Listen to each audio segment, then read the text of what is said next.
Pekerja Migran Indonesia atau PMI adalah setiap warga negara Indonesia yang akan, sedang, atau melakukan pekerjaan dengan menerima upah di luar wilayah Republik Indonesia.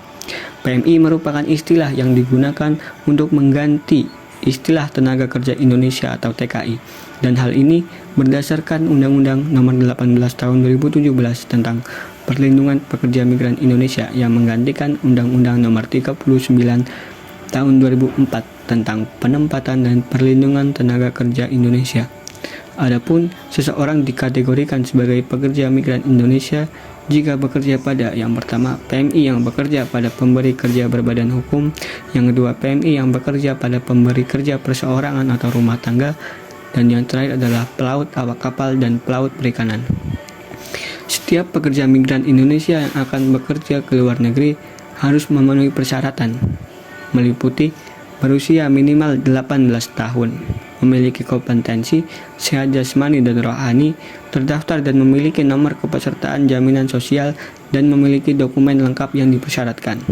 Adapun beberapa dokumen calon PMI yang perlu dipersiapkan diantaranya adalah surat keterangan status perkawinan, kemudian surat keterangan izin orang tua atau izin wali yang diketahui oleh kepala desa atau lurah setempat, kemudian sertifikat kompetensi kerja, kemudian surat keterangan sehat berdasarkan hasil pemeriksaan kesehatan dan psikologi, kemudian paspor yang diterbitkan oleh kantor imigrasi setempat, kemudian visa kerja, kemudian perjanjian penempatan pekerja migran Indonesia, dan yang terakhir adalah perjanjian kerja.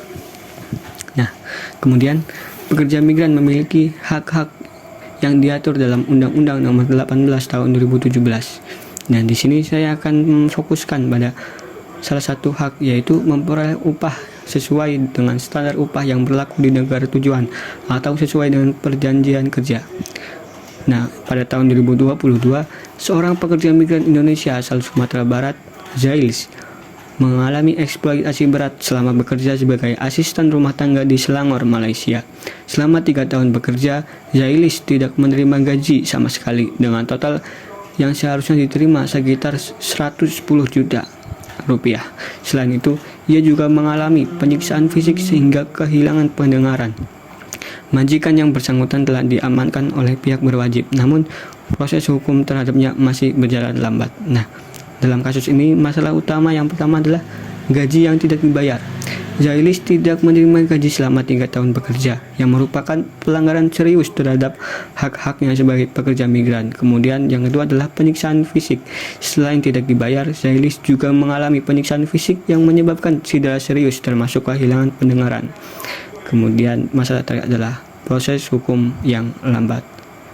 Nah, solusi yang dapat diterapkan untuk kasus ini adalah yang pertama, peningkatan kerjasama internasional dengan memperkuat kerjasama antara pemerintah Indonesia dan Malaysia untuk memastikan perlindungan hak-hak pekerja migran Indonesia di luar negeri, dengan meningkatkan mekanisme pelaporan dan penanganan kasus pelanggaran hak pekerja migran secara efektif dan efisien.